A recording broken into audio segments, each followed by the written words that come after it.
السلام عليكم متابعين الكرام، اهلا وسهلا بيكم. معاكم سمر.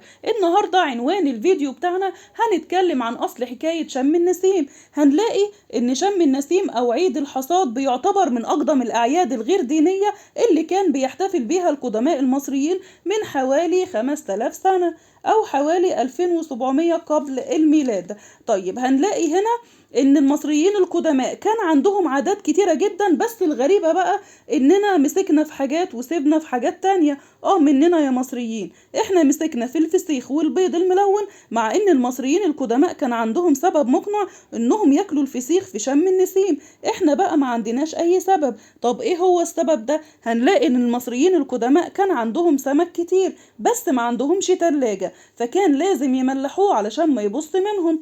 فمن هنا المصريين القدماء لقوا ان السمك عمال بيتفسخ منهم فسموه فسيخ. دول ناس عباقرة والله، مفيش حاجة تعصى عليهم ابدا.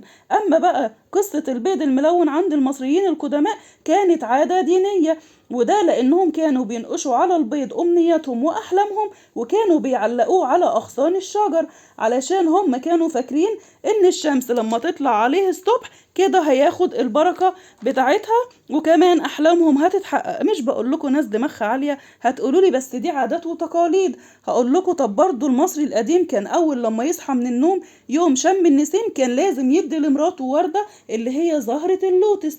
ومش بس كده، ده كان بيفسحها كمان عند الاهرامات. طب وبعدين بقى احنا كده يا ستات لازم نعمل وقفة.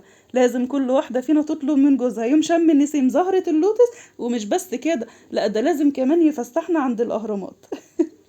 بس أنا يعني عايزة أقول لكم بجد أن المصريين القدماء كانت دماغهم عالية جدا،